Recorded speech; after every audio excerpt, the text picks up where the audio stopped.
Hai Sobat Rebahan, selamat datang di channel hiburan kaum rebahan. Admin akan membacakan kelanjutan sebuah cerita novel yang sangat seru, yang sangat menarik, yang sangat menghibur, yang sangat layak untuk diikuti dari awal hingga akhir. Sebuah cerita novel yang berjudul The Story of Ye Chen. Tetapi sebelum melanjutkannya, pastikan kalian sudah subscribe channel ini dan aktifkan lonceng notifikasinya agar tidak ketinggalan jika admin upload video terbaru. Jika kalian menyukai cerita seperti ini, jangan lupa like, jika berkenan share juga ke teman-teman lainnya agar teman-teman lainnya juga mendapatkan informasi dan hiburan di channel ini. Baik, kita lanjutkan di part ke 596 bertepatan dengan bab ke 3104. Di dunia ini yang paling tidak ingin bernegosiasi dengan Hamid adalah Wan Longhol. Wan Longhol mengalami kerugian besar kali ini sehingga ditertawakan dunia tentara bayaran. Jika Wan Longhol bernegosiasi dengan Hamid pada saat ini, bukankah sangat memalukan?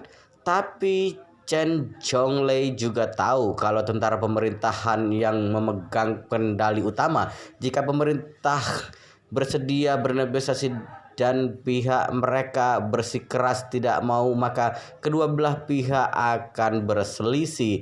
Jika seperti itu, jangankan membalas dendam kepada Hamid, mungkin tanah yang dijanjikan akan hilang begitu pemerintah marah.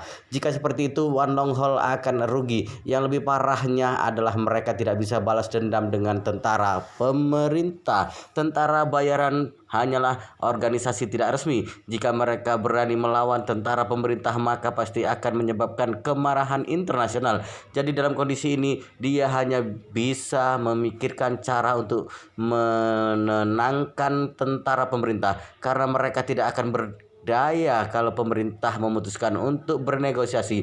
Saat ketua pasukan tentara pemerintah menyetujui Chen Zhonglei untuk menunggu beberapa hari, perantara pengiriman beberapa foto kepadanya.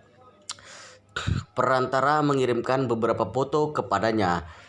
Dalam beberapa foto itu, Hamid berdiri di berbagai terowongan dengan berbagai persediaan yang menumpuk di belakangnya. Perantara juga mengirimkan audio Hamid. Kalian pasti berpikir persediaanku sangat minim saat ini. Aku akan memperlihatkan bahan cadangan kami. Tidak peduli percaya atau tidak, aku akan peringatkan kalian kalau ini hanya sebagian simpanannya.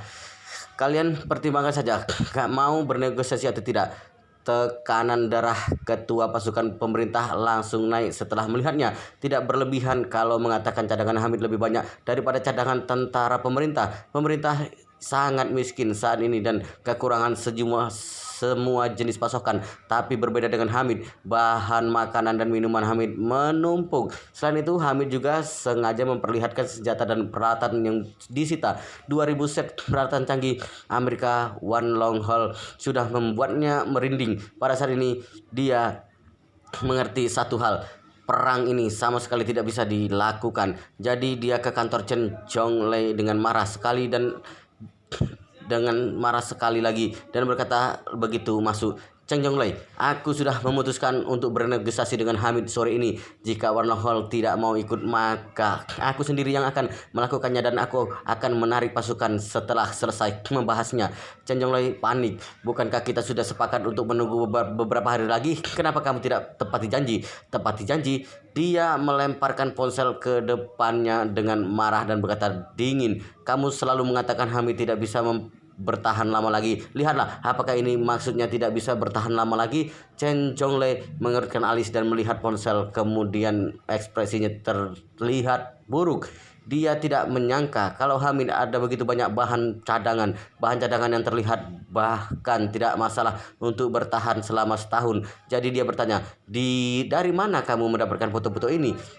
Orang itu berkata dingin, Hamid sendiri yang mengirimkannya. Ekspresi Chen Zhonglei terlihat suram dan berkata dengan marah, Hamid mengambil alat pasukan kami. Setelah itu dia berkata, aku sudah tidak bisa mengambil keputusan apakah akan bernegosiasi atau tidak saat ini. Aku akan segera melapor kepada bos kami dan dia yang akan memutuskannya. Orang itu berkata dengan acuh, aku tidak peduli. Aku datang untuk memberitahumu kalau aku sudah membuat janji dengan mereka untuk bertemu jam 3 sore ini. Perwakilan Hamid akan ke barak dan helikopter dan aku akan bernegosiasi dengan mereka. Tidak peduli kamu ikut atau tidak. Kemudian dia mengambil ponselnya kembali dari tangan Chen Zhonglei dan pergi. Chen Zhonglei menyeka keringat dan keningnya, lalu segera mengeluarkan telepon satelit untuk berbicara dengan Wan Pongjun yang ada di Yanjing. Pada saat ini Wan Pongjun sedang berada di halaman kediaman tua keluarga Wan. Dia sangat puas melihat belasan peti mati murah di halaman itu.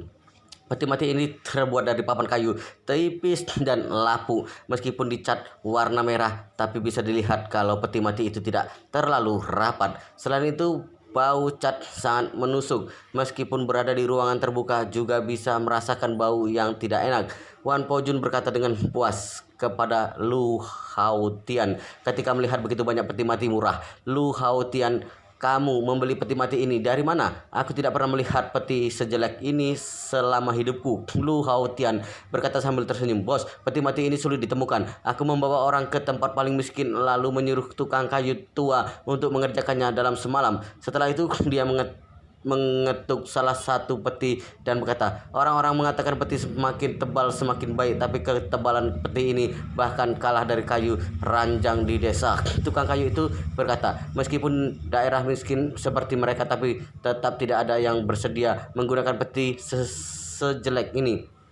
Mereka lebih baik memotong pohon di hutan untuk mendapatkan kayu yang cukup tebal, lalu meminta tukang kayu membuat sebuah peti mati daripada harus tidur di peti jelek ini. Katanya, peti seperti ini khusus untuk orang miskin yang tidak punya keluarga, yang hanya seharga beberapa ratus yuan. Bagus, sangat bagus. Sehari sebelum hari sembahyang kubur, kamu bawa orang yang cukup untuk mengantarkan peti mati ini ke keluarga Yi. Jika mereka bersedia menyerahkan Gunung Yeling dan bersedia menggali peti mati, Yi Changjing dan semua leluhur keluarga Yi untuk memberikan ruang kepada orang tuaku dan semua orang memakai baju duka untuk memberi hormat orang tuaku yang akan dimakamkan di Gunung Yeling, maka aku bisa membiarkan mereka hidup. Tapi jika mereka tidak bersedia, maka peti mati ini akan disiapkan untuk mereka. Lu Haotian terkejut dan bertanya, bos, apakah keluarga Yi akan menerima penghinaan dengan menggali peti mati leluhur dan memakai baju duka untuk menghormati orang tuamu? Wan Pongjun berkata tanpa ekspresi, aku akan membiarkan mereka hidup kalau mau menerimanya. Jika tidak, maka peti ini akan disiapkan untuk mereka. Lu Haotian bertanya, bos, jika keluarga Yi setuju dengan syarat Anda, bagaimana Anda mengurus Yi Changjing? Bagaimanapun juga dia telah lama mati. Wan Pongjun berkata dengan dingin, aku sudah membuat rencana sejak awal. Setelah orang tuaku masuk ke Gunung Yeling, aku akan membinasakan tulang Yi Changjing di depan makam orang tuaku. Aku akan membiarkan orang tuaku yang ada di surga melihat kalau aku sudah membalaskan dendam mereka. Pada saat ini anak buah Wan Pongjun memegang telepon satelit dan menghampirinya dengan cepat. Bos, telepon dari Raja Serigala, katanya ingin melaporkan sesuatu yang penting. Wan Pongjun mengerutkan alisnya dan berkata, semoga dia memberikan kabar baik padaku. Setelah panggilan telepon terhubung, Wan Pongjun langsung bertanya pada Chen Zhonglei secara lugas, apa ada kabar baik untuk diberitahukan padaku? Chen Zhonglei berkata dengan gelisah, bos, hari ini Hamid mencari seorang perantara untuk datang kemari dan menyatakan ingin berdamai.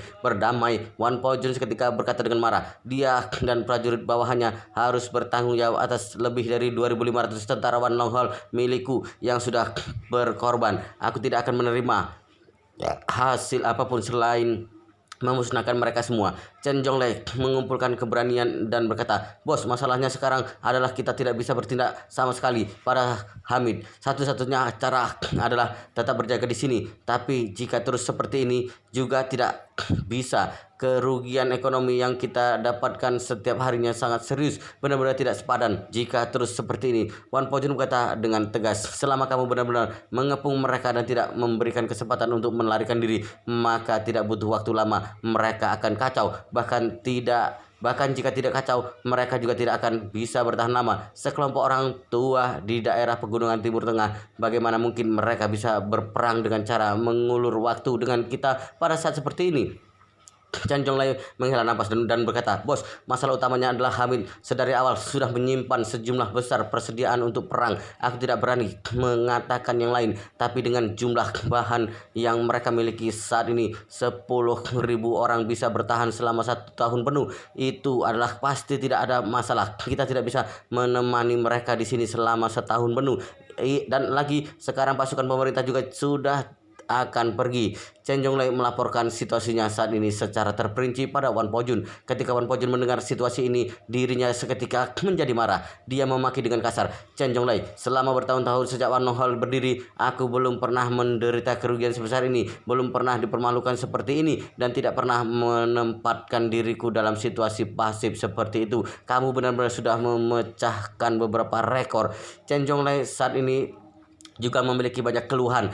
Dia lalu berkata dengan sedih, "Bos, aku akui bahwa aku sebelumnya sedikit meremehkan musuh. Aku tidak menyangka akan bertemu lawan yang cukup hebat di Surya. Aku bersedia menerima hukuman darimu kapan saja. Tapi sekarang masalah utamanya adalah Hamid mengepung dirinya sendiri dalam tong besi dan menyiapkan sejumlah besar persediaan makanan, sedangkan 15.000 orang dari pihak kita benar-benar berada dalam dilema. Jika pasukan pemerintah mundur, maka hanya orang-orang kita yang tersisa untuk mengepung Hamid. Jika demikian, maka situasinya akan lebih tanggung. Pemerintah hanya akan bertanggung jawab pada tentara yang bekerja pada mereka. Jika kita maju, maka tidak hanya akan kalah dalam pertempuran, tapi juga melanggar keinginan mereka. Mereka mungkin saja akan berbalik melawan kita dikarenakan hal ini. Nantinya kerugiannya hanya akan semakin besar. Wan Pojun sangat marah hingga ingin pergi ke Surya secara pribadi untuk menghancurkan Hamid hingga berkeping-keping, karena dia tahu bahwa selama Hamid mati, maka pasukan bersenjata Hamid akan benar-benar hancur. Nantinya semua masalah akan bisa diselesaikan. Namun melihat tumpukan peti mati yang sudah menggunung di hadapannya, Wan Pojun harus mengingatkan dirinya sendiri bahwa dirinya tidak boleh hilang fokus pada saat kritis seperti ini. Wan Pojun merenung dalam hati, meski tidak memiliki keyakinan besar untuk dapat membunuh Hamid, tapi hanya tinggal beberapa hari lagi sebelum hari sembahyang kubur. Waktunya memang sangat mendesak. Bahkan jika sekarang berangkat dari Tiongkok ke Surya membutuhkan setidaknya 30 jam perjalanan untuk bolak-balik. Bagaimana jika karena beberapa faktor yang tidak terduga, lalu aku tidak keburu untuk pergi ke Gunung Yeling secara pribadi pada hari-hari sembahyang kubur? Memikirkan hal ini, Wan Pojun menggertakkan gigi dan berkata, "Begini saja, untuk saat ini kamu jangan membuat terlalu banyak masalah dengan pasukan pemerintah. Jika mereka ingin berdamai dengan Hamid, maka kamu juga harus berpartisipasi dalam detail negosiasi perdamaian itu. Alangkah baiknya jika kamu dapat menunda ritme dan kemajuan pembicaraan perdamaian mereka. Tapi jika pihak pasukan pemerintah sudah mengambil keputusan, maka kamu harus segera menunjukkan sikap tidak akan berkompromi dan membiarkan tentara kita untuk terus berjaga di sana. Setelah aku menyelesaikan urusanku di sini, maka aku akan pergi ke sana untuk menyelesaikan masalah ini." Chen Jonglei hanya bisa mengiyakan dan berkata, "Kalau begitu aku akan menemui orang-orang pihak Hamid lebih dahulu sore ini untuk melihat bagaimana sikap mereka." Oke, Wan Pojun lalu berkata mengingatkan, "Tidak peduli bagaimanapun, kamu harus menahan Hamid dan pasukan pemerintah. Selain itu, jangan biarkan mereka mencapai kesepakatan apapun secara pribadi. Jika pasukan pemerintah tidak sabar untuk mundur, maka beritahu mereka bahwa aku, Wan Pojun, menggunakan reputasiku sendiri untuk menjamin bahwa tidak peduli seberapa banyak persediaan yang dimiliki oleh Hamid, aku akan menyingkirkannya sebelum akhir April. Aku yakin mereka pasti telah mendengar tentang kekuatanku." Setelah Chen Jonglei menyetujui negosiasi perdamaian, pihak perantara bergegas melaporkan berita itu pada Hamid. Waktu negosiasi perdamaian ditetapkan pada jam 3 sore ini, sedangkan tempat negosiasi perdamaian ditetapkan di tempat Chen Jonglei dan komandan pasukan pemerintah ditempatkan. Namun pihak lain tidak mengkonfirmasikan koordinat lokasi secara spesifik, melainkan hanya memberi Hamid koordinat tempat pemindahan. Mereka meminta pilot Hamid untuk mengantar negosiator ke tempat pemindahan lebih dulu. Lalu helikopter milik mereka akan membawa negosiator ke lokasi tempat negosiasi diadakan. Yichen tahu dengan sangat jelas mengenai motif pihak lain melakukan tindakan ini. Mereka pasti takut membocorkan informasi lokasi pimpinan. Takut Hamid akan langsung menembakkan meriam ke titik koordinat. Jadi Yichen sama sekali tidak keberatan dengan hal ini. Hamid juga mengajukan 3 pemberitaan pada pihak lain. Pertama, kita negosiasi. Selain negosiator pihak sendiri, Wan Long Hall dan pasukan pemerintah harus mengirim komandan tertinggi mereka. Jika tidak, maka tidak perlu bernegosiasi. Kedua, negosiator pihak sendiri lepas landas dari pangkalan mereka sendiri dengan helikopter. Pada saat ini, helikopter akan mengeluarkan semua senjata dan amunisi. Pihak lain juga harus secara jelas menyetujui bahwa semua tentara tidak akan menembaki helikopter. Ketiga, tidak peduli bagaimana hasil negosiasi kedua belah pihak, mereka tidak boleh melukai negosiator pihak sendiri. Ketiga, permintaan ini masuk akal, jadi langsung mendapatkan jawaban yang jelas dari pihak lain. Pukul 2.30, Yi Chen mengenakan seragam kamuflase dan masker, bersiap menaiki helikopter Hamid ke tempat yang telah disepakati dengan pihak lain. Hamid sangat mengkhawatirkan keselamatan Yi Chen. Dia takut akan terjadi sesuatu pada Yi Chen setelah memasuki sarang harimau. Namun, Yi Chen sudah mengambil keputusan. Hamid tahu bahwa dirinya tidak akan bisa membujuknya. Jadi Hamid hanya bisa mengantar Yi Chen menaiki helikopter secara pribadi dan berkata dengan tulus, "Adikku, jaga dirimu dengan baik. Aku menunggumu kembali ke sini." Yi Chen mengangguk dan berkata dengan datar, "Setelah aku pergi, aku akan mengikat Susau Dao. Ketika aku kembali, maka aku akan langsung membawanya ke pesawat dan pergi." Hamid bergegas berkata, "Baiklah, kamu tenang saja. Aku akan pergi sekarang." Hamid kemudian bertanya padanya, "Adik, apa yang akan kamu lakukan setelah kamu mengendalikan Raja Serigala itu?" Yi Chen berkata tanpa ragu-ragu, "Aku akan membawanya pergi, tapi mungkin nantinya akan sedikit menyulitkanmu. Wan Long Hol pasti akan mencari perhitungan denganmu terkait hal ini." Hamid berkata dengan acuh tak acuh, "Aku sudah memikul 2.500 nyawa orang-orang pihak Wan Long Hol. Tidak masalah jika bertambah satu lagi." Yi Chen menaiki helikopter dan tiba di gurun sekitar 50 km jauhnya dari pangkalan Hamid. Saat ini sudah ada 2 helikopter pihak pemerintah yang terparkir di sini dan juga ada puluhan pasukan bersenjata yang terdiri dari pasukan pemerintah dan tentara Wan Long Hol. Helikopter yang dinaiki oleh Yi Chen di bawah bimbingan tentara pihak lawan akhirnya mendarat perlahan di ruang terbuka yang berada di depan 2 helikopter milik pihak lawan. Helikopter berhenti dengan mulus. Yi Chen yang mengenakan masker akhirnya membuka pintu dan melompat turun. Saat ini seorang tentara Suriah dari pihak lawan melangkah maju dan berbicara dalam bahasa yang tidak dipahami oleh Yi Chen. Yi Chen lalu melambaikan tangannya dan berkata, "Tolong gunakan bahasa Mandarin atau Inggris ketika berbicara." Seorang perwira pasukan pemerintah melangkah maju dan berkata dengan bahasa Mandarin yang tidak terlalu lancar, "Bahasa Mandarinku sedikit buruk." Saat ini seorang pria di antara para prajurit Wan Long Hol melangkah maju dengan ekspresi terkejut. Lalu dia bertanya pada Yi Chen menggunakan bahasa Mandarin, "Apa kamu orang Tiongkok?" Orang ini adalah pengawal pribadi di sisi Chen Zhonglei yang bernama Xu Yingdong. Xu Yingdong 2 tahun lebih muda dari Chen Zhonglei. Mereka berdua adalah imigran Tiongkok di Afrika. Kedua orang tua mereka adalah mitra usaha, tapi karena peperangan di Afrika pada tahun-tahun awal menyebabkan perusahaan yang orang tua mereka bangun dengan susah payah dijarah oleh preman. Demi melindungi usaha seumur hidup mereka akhirnya mati di tangan preman. Sebelum orang tua mereka meninggal, mereka mendorong anak mereka yang masih remaja ke sungai. Keduanya berpelukan dan hanyut hampir sejauh 100 km ke hilir di atas sepotong kayu yang terapung. Pada akhirnya mereka berhasil bertahan hidup. Mereka berdua yang bertahan hidup akhirnya saling bergantung satu sama lain. Pernah menjadi pengemis, pernah mencuri barang, bahkan pernah bekerja pada bos yang sangat jahat. Kemudian demi bertahan hidup, mereka akhirnya pergi ke Kolombia untuk bergabung dengan para gerilyawan. Saat itu sedang terjadi peperangan di Kolombia. Meski para gerilyawan berkata bahwa mereka ingin melawan ketidakadilan sosial, tapi banyak dari mereka sebenarnya merupakan organisasi bandit yang sangat mendominasi. Mereka berdua semasa muda berbaur selama bertahun-tahun dalam tim gerilyawan.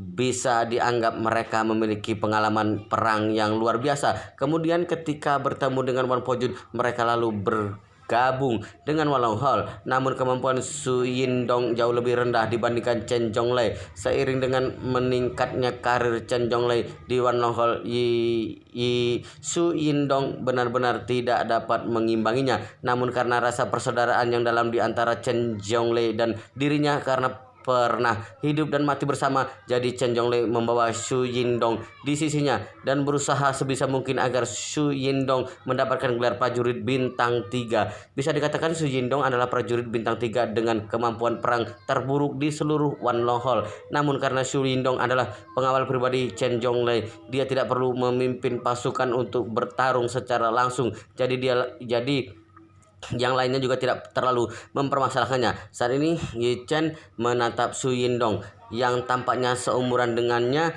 dan juga memiliki paras orang Asia. Dia lalu bertanya dengan datar, "Apa kamu juga orang Tiongkok?" "Afrika Tiongkok." Su Yindong menjawab dan bertanya pada Yi Chen dengan heran, "Mengapa aku tidak pernah mendengar bahwa ada orang Tiongkok di antara pasukan bersenjata milik Hamid? Kamu orang Tiongkok? Kenapa kamu malah berbaur dengan Hamid?" Dalam persepsi semua orang yang ada di Wan Long Hall, Hamid adalah pasukan lokal yang membangkang dan mereka sendiri juga memiliki keyakinan jadi tim Hamid sudah pasti orang-orang Surya. Namun yang tidak diduga oleh Su Yindong adalah Hamid malah mengirim seorang perwakilan Tiongkok untuk melakukan negosiasi perdamaian. Melihat ekspresi terkejut pihak lain, Yi Chen lalu berkata dengan datar, "Wan Long Hall kalian boleh memiliki anggota yang berasal dari berbagai negara. Kenapa tidak boleh ada orang Tiongkok sepertiku dalam pasukan bersenjata milik Komandan Hamid?"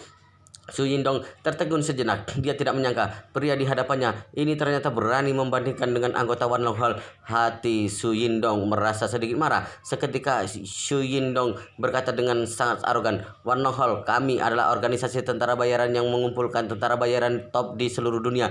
Bahkan banyak dari mereka merupakan pasukan khusus telah pernah di sebagai pasukan raja. Lebih dari setengah tentara di pihak Hamid bahkan buta huruf. Apa itu bisa dibandingkan? Kesenjangannya bahkan jauh lebih besar dibanding kesenjangan di antara Amerika dan Zimbabwe." Yi Chen mendengus sekilas dan berkata dengan datar, "Ternyata begitu." Berbicara sampai di sini, lalu dia bertanya kepada Su Yindong dengan penasaran, "Benar juga, ada hal yang tidak ku mengerti. Apa kamu bisa menjelaskannya?" Su Yindong mendengus dan berkata, "Katakan." Yi Chen tersenyum dan berkata, "Karena kemampuan Wan Long Hall kalian begitu kuat, lalu mengapa kalian bisa dikalahkan oleh sekelompok orang yang buta huruf dan juga kalian bahkan menderita kerugian besar? Jika aku tidak salah ingat, kalian seharusnya kehilangan lebih dari 2.500 orang. Bahkan ada prajurit yang berbintang 5, bukan? Kamu." Su Yindong seketika marah. Ketika mendengar ucapan ini, dia lalu berkata dengan suara lantang, "Kalian hanya menang 2 kali dengan menggunakan cara yang licik. Cepat atau lambat, Wan Long Hall pasti akan membuat perhitungan beserta bunganya pada kalian terkait masalah ini."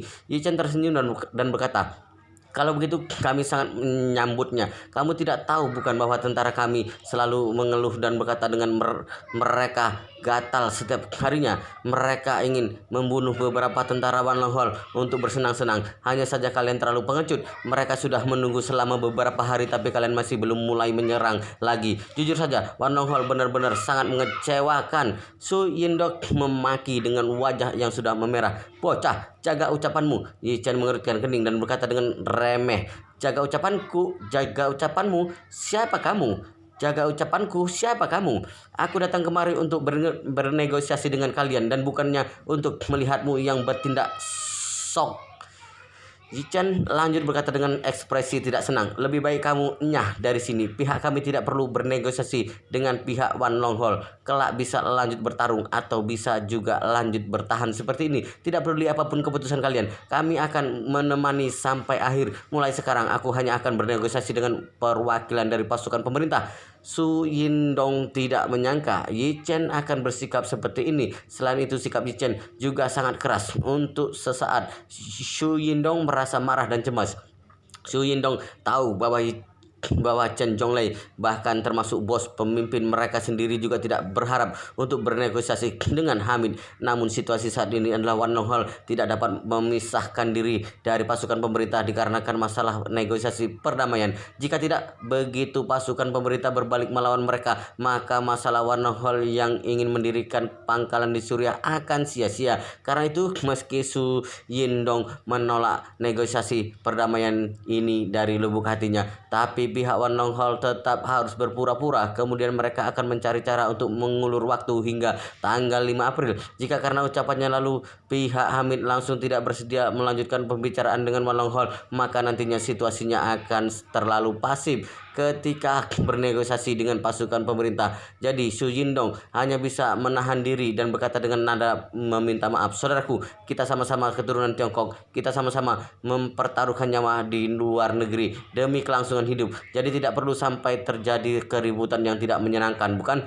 Yi Chen lalu berkata dengan dingin, "Memang benar, kita sama-sama keturunan Tiongkok, tapi aku memandang rendah rekan sampah sepertimu. Ketika bertemu di luar, kamu malah mencibir rekan senegaramu lebih dahulu. Ucapanmu juga sangat jahat. Kamu mencari posisi keberadaanmu dengan cara melawan akan senegaramu,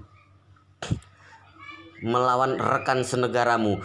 Kulihat kamu adalah jenis sampah yang melecehkan rekan senegaramu ketika berada di luar." Su Yindong setidaknya juga merupakan seorang prajurit bintang 3 di Wan Long Hall. Dia mana pernah dimaki oleh orang lain seperti itu. Namun saat ini Su Yindong benar-benar tidak berani melawan Yi Chen. Lagi pula jika dia benar-benar menunda negosiasi perdamaian dikarenakan alasan pribadi, Su Yindong benar-benar tidak dapat menanggung dosa ini. Jadi Su Yindong hanya bisa tersenyum dan berkata, benar terkait hal ini, aku tidak seharusnya bersikap seperti itu. Aku minta maaf pada Anda. Alasan utamanya adalah pihak Wan Long Hall kami memang menderita kerugian besar. Jadi aku sedikit marah. Ku harap Anda bisa memakluminya."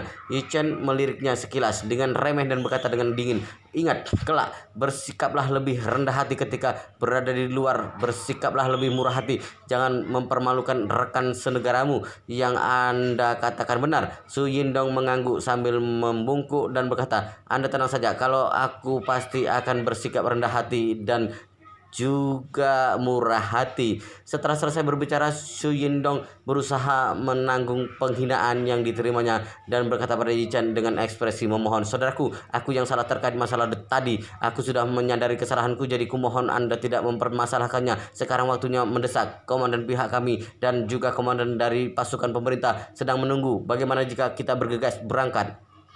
Sebenarnya tujuan sebenarnya perjalanan Yi Chen sama sekali bukan untuk bertemu dengan penanggung jawab pasukan pemerintah. Yang benar-benar ingin ditemui oleh Yi Chen adalah komandan tertinggi dari pihak Wan Long Hall di Suria, Chen Zhonglei, yang dikenal sebagai Raja Serigala. Jika ingin membawa Su Shaodao kembali ke Tiongkok di bawah pengepungan lebih dari 30.000 orang, satu-satunya pilihan Yi Chen adalah menangkap si pemimpin terlebih dahulu. Selain itu, kebetulan bisa memanfaatkan kesempatan ini untuk melihat kekuatan tempur sebenarnya dari pihak Wan Long Hall, melihat sebenarnya seperti apa kemampuan yang dimiliki oleh 4 raja perang pihak mereka. Mengenai Su Yindong, Yi Chen juga bisa melihat bahwa dia adalah seorang petarung, sudah membuka 2 titik meridian. Kemampuannya setidaknya dengan seorang petarung bintang 2. Jadi Yi Chen menyimpulkan bahwa jajaran menengah dan tingkat dari pihak Wan Long Hall sebagian besar seharusnya adalah petarung.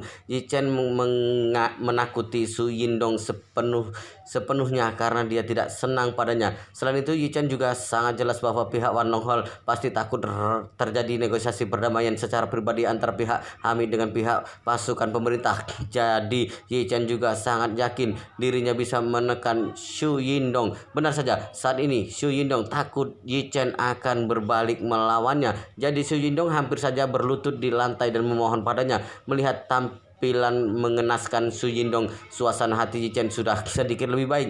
Dia lalu berkata dengan datar, "Karena kamu sudah tahu salah dan ingin memperbaiki kesalahanmu, maka aku akan memberimu kesempatan. Ayo pergi." Su Yindong menghela napas lega dan bergegas berkata, "Terima kasih saudaraku, terima kasih saudaraku." Setelah itu Su Yindong kembali berkata, "Benar juga saudaraku, sebelum berangkat kami harus melakukan pemeriksaan tubuh secara menyeluruh padamu. Kuharap kamu bisa memakluminya." Yi Chen melotot sekilas padanya dan bertanya dengan suara dingin, "Apa-apaan ini? Ketika memohon padaku tadi, kamu bahkan masih menyebutku dengan sebutan Anda. Sekarang setelah tujuanmu sudah tercapai, sebutanmu berubah menjadi kamu. Kecepatan perubahan sikapmu ini seperti terlalu cepat, bukan?" Su Yindong benar-benar sangat pusing. Dia bergegas berkata, minta maaf. Aku benar-benar minta maaf. Aku yang lalai. Kumohon Anda jangan terlalu mempermasalahkannya denganku. Ye Chen berkata dengan dingin. Ulangi ucapanmu. Si Su Yindong sangat marah hingga sangat ingin mencabik Ye Chen hingga hancur. Tapi dia hanya bisa menahan diri sambil melangkah maju dan berkata dengan hormat, berdasarkan aturan seperti biasa, kami harus melakukan pemeriksaan menyeluruh kepada Anda. Kuharap Anda bisa lebih memakluminya dan tidak keberatan. Ye Chen bertanya, kenapa? Aku memasuki sarang harimau seorang diri. Apa kalian takut aku akan membawa ancaman pada kalian? Su Yindong berkata dengan jujur, bagaimanapun juga Anda akan pergi menemui komandan tertinggi kami di Suria. Jadi kami harus memastikan tidak ada kesalahan sama sekali. Kumohon Anda memaklumi. Ye Chen mendengus dengan remeh, lalu mengangkat kedua tangannya dan berkata dengan datar, baiklah, lakukanlah. Su Yindong langsung memberikan isyarat mata pada dua tentara yang ada di sisinya. Mereka berdua lalu mengeluarkan sebuah detektor logam lalu melakukan pemeriksaan menyeluruh pada tubuh Ye Chen. Mereka ingin memastikan bahwa Ye Chen tidak membawa pistol, belati, bom atau pelacak GPS.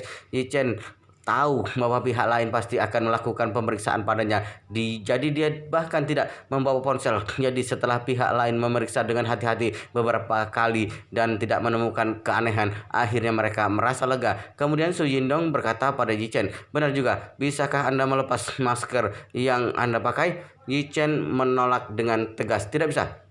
Ji Jindong berkata dengan canggung, Anda tidak mungkin bernegosiasi dengan komandan kami dengan memakai masker, bukan? Ye Chen balik tanya, kenapa? Tidak boleh. Lupakan saja jika tidak boleh. Tidak perlu bernegosiasi. Su Yindong benar-benar tidak berdaya. Dia bergas berkata, baik, baik. Anda bisa memakainya jika Anda mau. Alasan kenapa Ye Chen memilih untuk memakai masker terutama karena dirinya masih belum mengetahui dengan jelas situasi Wan Long Hol.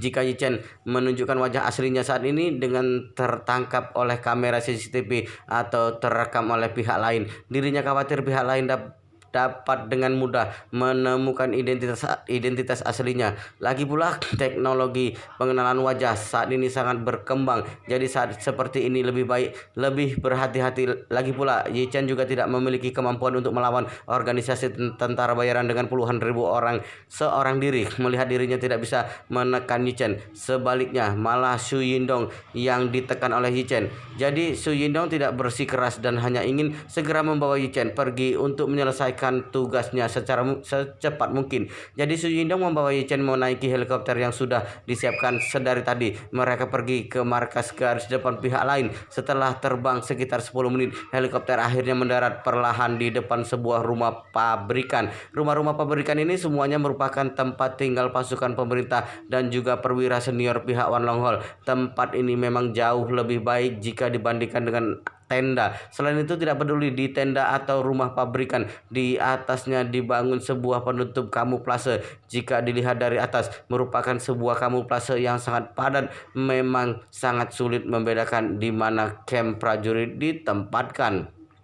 Setelah turun dari helikopter, Su Yindong membawa Ye Chen dan berjalan sampai ke ruang rapat garis depan Wan Long Hol. Saat berjalan, Su Yindong lalu bertanya kepada Ye Chen, saudaraku, siapa nama Anda? Anda berasal dari daerah mana? Ye Chen berkata dengan datar, ternyata apa? Tanyakan apa yang harus ditanyakan. Jangan tanyakan apa yang tidak harus ditanyakan.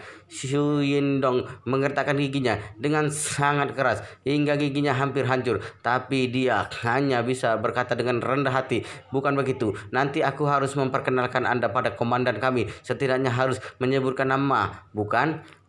Ye Chen lalu berkata dengan asal, nama keluargaku adalah Yi. Kalian bisa memanggilku dengan sebutan Master Yi. Master Yi. Su Yindong menatap Ye Chen dengan tercengang. Meski tidak bisa melihat wajahnya, setidaknya dari sorot matanya Ye Chen, Su Yindong tahu bahwa dia tidak sedang bercanda.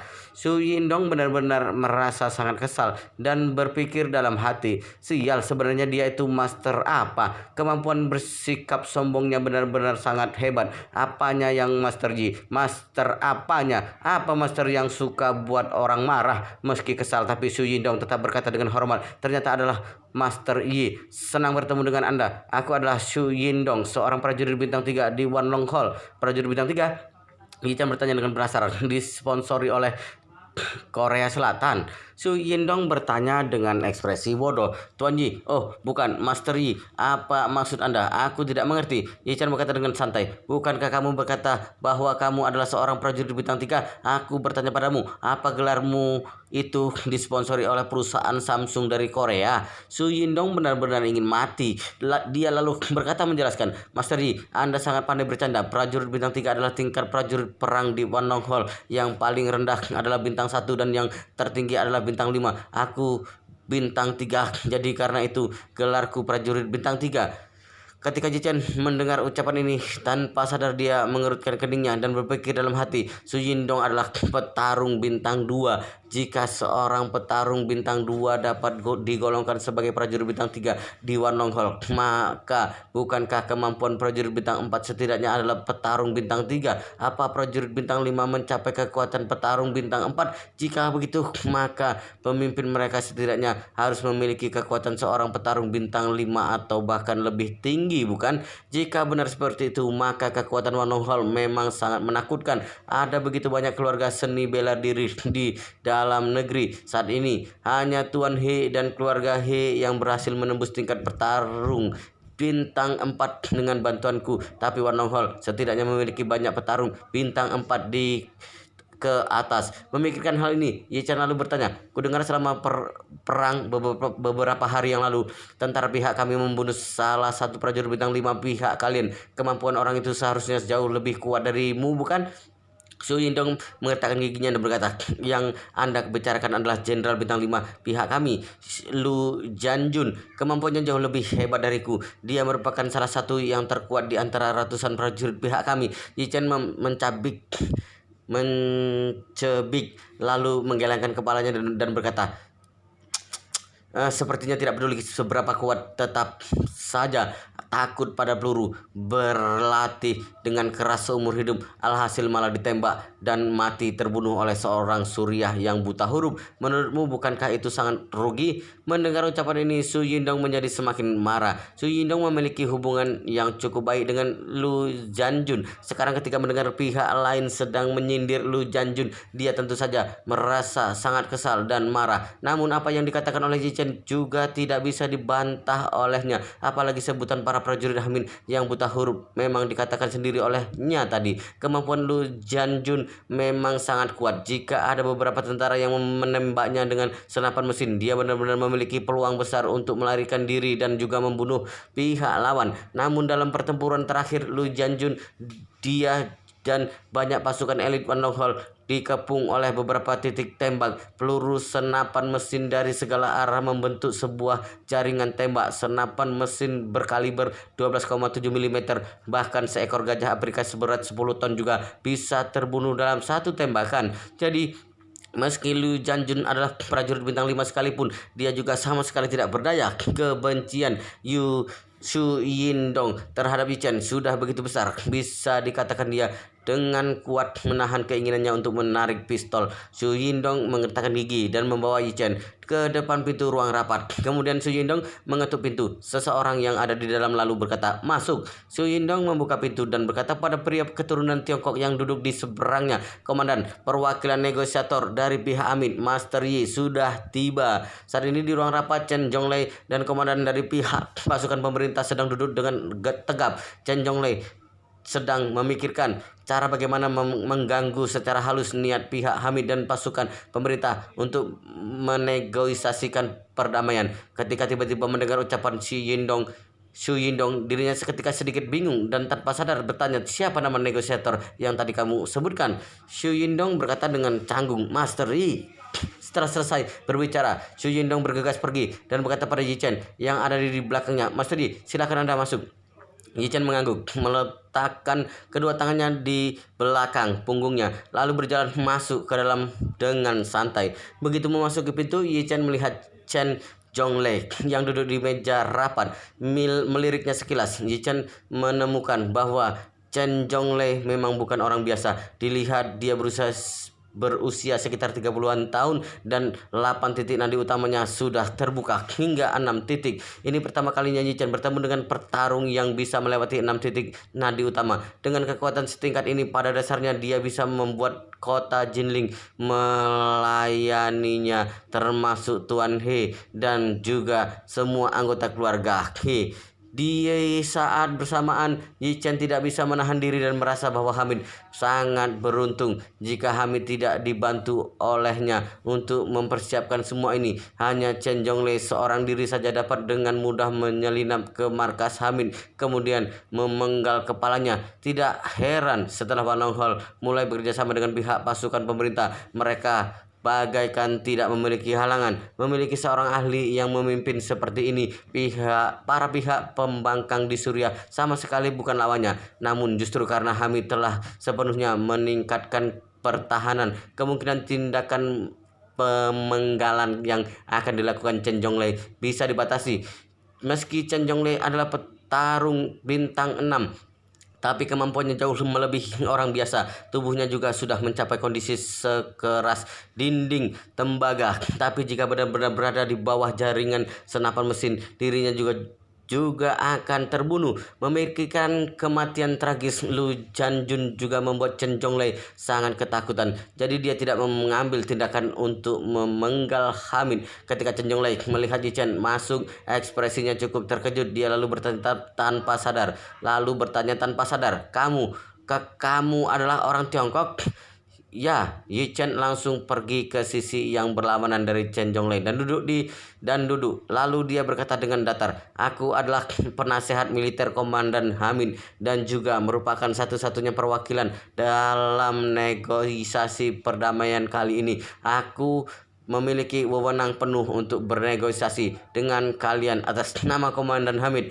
Chen Zhonglei bertanya dengan bingung, "Kamu adalah seorang keturunan Tiongkok. Bagaimana bisa kamu bergabung dengan tim Hamid?" Yi Chen tersenyum dan berkata, "Apa ada yang aneh terkait hal ini? Kita semua keluar untuk mencari nafkah. Kalian bisa bergabung dengan Wan Longhol. Aku juga bisa bergabung dengan Hamid." Chen Zhonglei mengerutkan kening sambil menatap Yi Chen. Lalu dia berkata, "Karena kita bisa berada di sini untuk bernegosiasi. Lalu mengapa kamu masih memakai masker? Apa kamu tidak berani menunjukkan wajah aslimu?" Yi Chen menatap sekeliling, melihat tidak ada peralatan rekaman sama sekali di ruang rapat. Jadi Yi Chen melepas maskernya dan berkata dengan datar, "Aku orang yang relatif rendah hati. Aku tidak terlalu suka mengekspos wajah asliku di depan orang banyak." Chen Zhonglei menatap lekat pada wajah Yi Chen, menyadari bahwa pemuda ini tampaknya berusia sekitar 25 tahun, beberapa tahun lebih muda darinya. Chen Zhonglei tidak bisa menahan diri dan bertanya, "Aku tidak begitu paham. Meski kemampuan bertarung tim Hamid tidak terlalu baik, tapi mereka biasanya tidak akan bersosialisasi dengan orang yang berbeda keyakinan dengan mereka. Kamu masih muda dan juga merupakan orang asing. Bagaimana kamu bisa bergabung di dalam timnya dan menjadi seorang penasehat tim militer?" Yi Chen tersenyum dan berkata, "Tentu saja aku menjadi penasehat militer berdasarkan kemampuanku." Chen Zhonglei mencibir dan berkata, Kulihat kamu hanyalah pemuda biasa. Bahkan aku tidak berpikir kamu adalah seorang petarung. Kemampuan macam apa yang bisa kamu miliki?" Yi Chen tersenyum samar dan berkata, "Apa kamu tidak menyadari bahwa pertahanan Hamid jauh lebih unggul daripada pasukan oposisi lainnya? Apa kamu tidak menyadari bahwa keseluruhan taktik perang Hamid saat ini sudah jauh lebih meningkat dibanding sebelumnya?" Chen Zhonglei mengerutkan kening dan bertanya, "Mendengar ucapanmu, sepertinya semua itu berkat dirimu." "Tentu saja." Yi Chen mengangkat alisnya dan berkata sambil tersenyum, "Tidak berlebihan untuk berkata bahwa sebagian besar memang adalah kontribusiku." Chen Zhonglei mendengus sekilas dan bertanya dengan nada yang tidak baik, "Jika demikian, kamu sepertinya sangat hebat." Yi Chen mengangguk, mengaitkan jemari tangannya dan berkata, "Lihatlah, perencanaan taktis benteng permanen di lereng depan dan terowongan pertahanan di lereng terbalik. Panduan untuk meninggalkan semua pangkalan di lembah dan berpindah ke terowongan yang ada di gunung. Ditambah inti strategi dengan membangun tembok tinggi yang kokoh, mengumpulkan persediaan makanan, dan jangan terlalu cepat untuk maju. Ini adalah ideku, memiliki bimbingan strategi perang ini. Bahkan jika itu adalah sekelompok orang yang tidak profesional, mereka juga dapat menunjukkan potensi semangat tempur yang jauh melampaui imajinasi orang biasa. Semua ini adalah rencana yang kubuat khusus untuk Hamid. Melihat dari 2 kemenangan besar sebelumnya, aku memang cukup hebat. Setelah mengatakan ucapan itu, Yi Chen berhenti sejenak lalu tersenyum lagi dan berkata, setidaknya sedikit lebih hebat darimu. Ketika memikirkan lebih dari 2.500 bawahannya tewas secara tragis di camp Hamid, amarah Chen Zhonglei membuncah. Dia menggebrak meja dan berkata dengan marah, bocah, jangan bersikap terlalu sombong. Yi Chen menggelengkan kepalanya dengan ekspresi remeh dan berkata, hatimu itu begitu kecil. Ini benar-benar sangat membosankan. Kamu yang mempertanyakan bahwa kemampuanku tidak cukup baik. Jadi aku menjawab, di mana kehebatanku? Alhasil, kamu malah marah. Kenapa? Apa kamu tidak mengerti pepatah yang mengatakan bahwa kemenangan atau kekalahan adalah hal umum di dunia militer? Kenapa kamu mengerti tapi kamu mengerti, tapi kamu tidak bisa menerima kekalahan? Chen Zhonglei tanpa sadar berteriak, aku bukannya tidak bisa menerima kekalahan. Yi Chen tersenyum dan bertanya, oh, kamu bukannya tidak bisa menerima kekalahan? Kalau begitu setelah kamu mempermalukan dirimu sendiri, kamu bahkan menggebrak meja dan memelototiku. Jika ini bukannya tidak bisa menerima kekalahan, lalu apa? Apa seperti ini sikap 4 raja perang besar Wanonghol?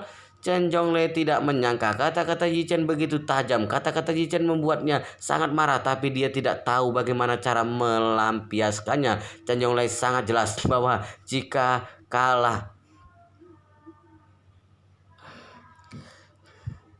Chen Zhonglei tidak bisa bertanya pada Yi Chen, mengapa orang-orang kalian bersembunyi di dalam bunker? Mengapa orang-orang kalian memasang jebakan dan akhirnya membunuh begitu banyak saudara-saudaraku? Jika dirinya mengajukan pertanyaan seperti itu, maka Chen Zhonglei benar-benar akan mempermalukan dirinya sendiri dan juga Wan Longhol. Jadi Chen Zhonglei hanya bisa mengetakkan giginya sambil menunjuk ke arah Yi Chen dan berkata, oke, kamu hebat. Aku sudah mengingatmu. Yi Chen mengangguk. Kamu sebaiknya mengingatnya dengan jelas. Saat ini komandan pasukan pemerintah yang sedari tadi diam akhirnya angkat bicara dan berkata, oke, hari ini kita di sini untuk melakukan negosiasi perdamaian, bukan untuk bertengkar. Lebih baik bergegas membicarakan langsung ke pokok pembicaraannya. Yi Chen tersenyum dan berkata, oke, mari kita langsung membicarakan intinya. Aku akan memberi tahu kalian lebih dulu mengenai tuntutan inti dari komandan kami dalam negosiasi perdamaian kali ini. Komandan pasukan pemerintah bergegas berkata, oke, silahkan katakan. Yi Chen berkata dengan serius, pertama-tama pihak kami bersedia merundingkan gencatan senjata dengan pihak kalian. Selama pihak kalian tidak lagi mengepung kami, pihak kami juga akan menjaga jarak dari kalian. Dua belah pihak tidak saling menyerang. Ketika Chen Zhonglei mendengar ucapan ini, ketika dia berkata dengan marah, ini konyol, kalian ingin kami menghentikan pengepungan hanya dengan satu kalimat dari kalian? Atas dasar apa? Jika kami menghentikan pengepungan, apa kalian bersedia menyerah? Yi Chen tersenyum dan berkata, kita semua sudah dewasa, jangan terlalu naif ketika berbicara. Pihak kami tidak akan pernah menyerah. Seumur hidup pihak kami tidak akan pernah menyerah. Melihat Yi Chen mengejek kenaifannya, Chen Zhonglei berkata dengan marah, kenapa aku meminta kalian menyerah disebut naif, lalu kalian meminta kami menghentikan pengepungan? Apa itu tidak naif? Yi Chen memutar bola matanya ke arah Chen Zhonglei dan berkata, aku tadi sudah berkata, ini adalah syarat yang pertama. Kamu juga keturunan Tiongkok. Kamu seharusnya tahu apa arti kata pertama-tama, bukan? Itu hanya sebuah persyaratan. Apa kamu mengerti? Apa itu prasyarat? Chen Zhonglei sudah tidak bisa menahan amarahnya. Dia kemudian berteriak dengan lantang, sial! Kamu datang kemari untuk bernegosiasi atau untuk memprovokasi? Wow, luar biasa sekali guys. Ceritanya sangat seru, sangat menarik, sangat menghibur, sangat membuat kita penasaran jika tidak menonton cerita kelanjutannya. Tetapi sepertinya di bab ini sampai di sini dulu, dan kita akan lanjutkan di bab berikutnya di video selanjutnya. Pastikan kalian sudah subscribe channel ini dan aktifkan lonceng notifikasinya agar tidak ketinggalan jika admin upload video baru. Jika kalian menyukai cerita seperti ini, jangan lupa like, jika berkenan share juga ke teman-teman lainnya agar teman-teman lainnya juga mendapatkan informasi dan hiburan di channel ini. Baik, kita lanjutkan di bab berikutnya di video selanjutnya.